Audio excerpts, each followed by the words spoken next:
在喝茶聊天当中啊，完成咱们的工作。而且有鸟叫啊，有蝉鸣啊什么的。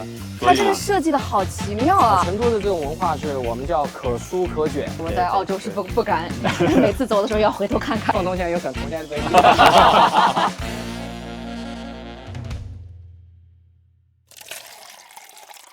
今天尽地主之谊的是咱们的赵宇啊，在成都当中啊有一个词叫耍家，耍家，具体是什么意思？字面意思是比较好玩的人，懂玩的人，就是懂生活。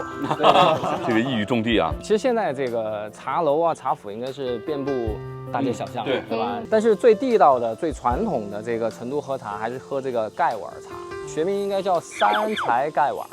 这是天地人是这样来定的啊。这个茶盖啊、茶碗啊，这个茶托也叫茶串子，以前是没有这个下面啊，都是可能就上面这个。这个其实最早是唐代的时候，川西节度使叫崔林，他家里面呢非常好客，侍女这上茶的时候，这个倒的开水非常烫，拉又拉不稳啊。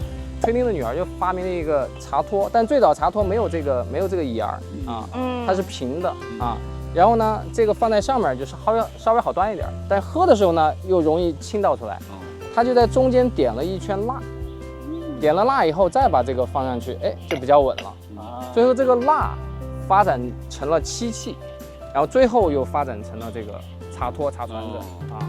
今天呢，其实我们来的时候啊，这个时间比较早，我们叫坝坝茶。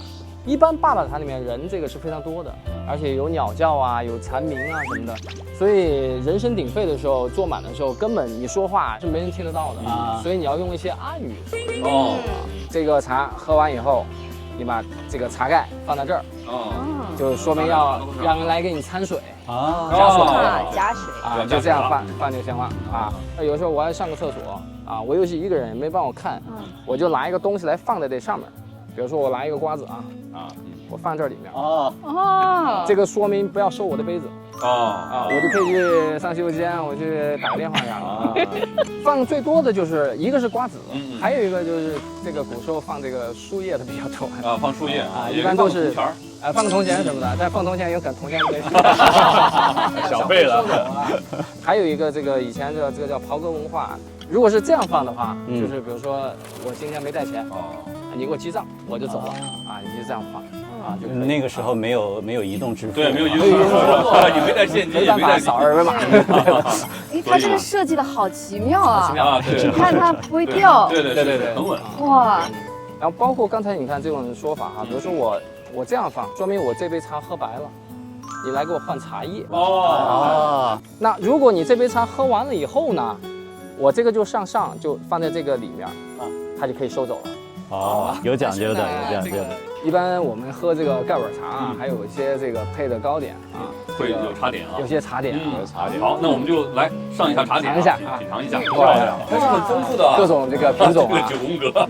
以前我们小时候叫什么？我们最出名的叫宫廷桃酥，宫廷里面吃的皇上吃的东西，有甜有咸，有甜有咸，对。这比起澳洲喝咖啡的时候，只是给你一个那个 cookie， 或者棉花糖，对，是，或者你要自己单独去点一个什么蛋糕啊，或者我们叫 scones， 然后会加那个奶油和那个草莓酱。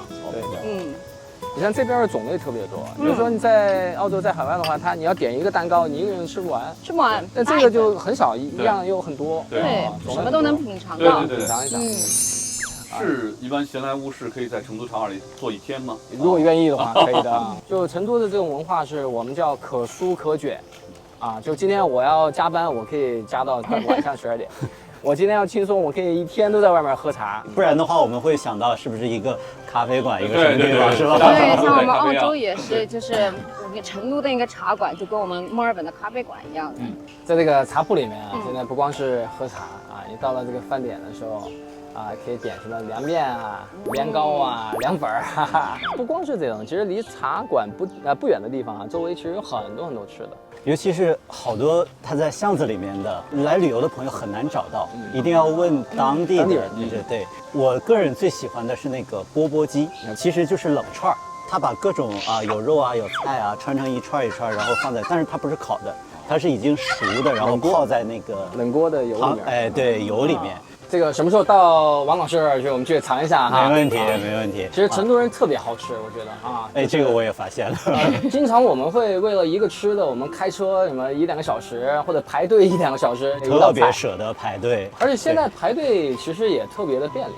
那其实就是有一个 APP 也很方便，就是你可以除了排队，还可以打卡收藏，它通常会送些饮料啊，送些小吃给你。每个店里都有，基本上。对，所以成都名副其实的美食之都啊。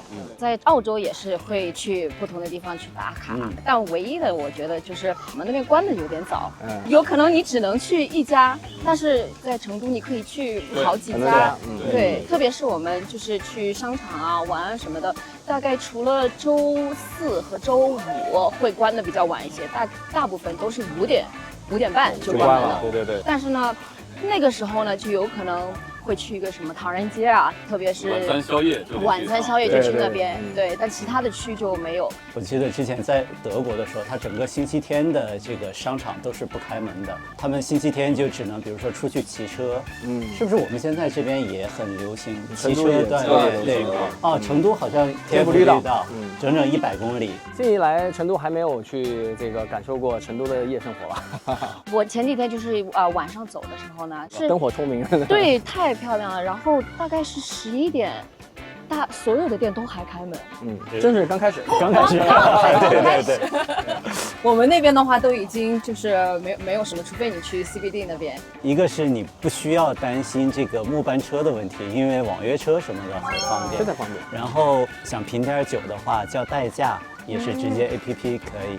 另外一个就是不用担心安全的问题。对，是这个是我在澳洲是不敢，每次走的时候要回头看看。对。其实这个成都里面有各种各样的我们绕不开的这个文化元素啊，像苏轼、李白、杜甫都跟我们四川有联系。如果你有机会去到我们广汉的这个三星堆啊，这个里面你就能看到那些青铜的面具，真的就是像李白的诗里面描述的那些大耳朵呀、祖墓的那些东西，这对我们自己的一个文化认知都是一个非常大的提升。也就是说，这种140小时过境免签，你如果想来一次这个文物考古之旅、探寻古文明之旅的话，那完全可以啊。从刚才咱们这个三星堆的金沙，一直到这个像河南的殷墟，那一定可以给你带来古代中华文明探索方面的这种乐趣，增加很多的见识。对。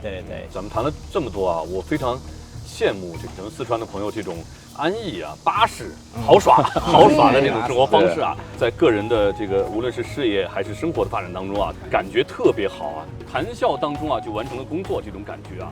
你现在今天也是成都人是，我也是一个地道的成都人的这种生活方式啊。大家这个中澳青年派在喝茶聊天当中啊，完成咱们的工作。免签144小时，畅享中国奇妙之旅啊。那么谈了成都的美食，还有这个茶文化，还有各处的休闲娱乐。下期啊，我们再来聊聊成都周边啊都有哪些好玩好看的地方啊，大家一起来体验一下。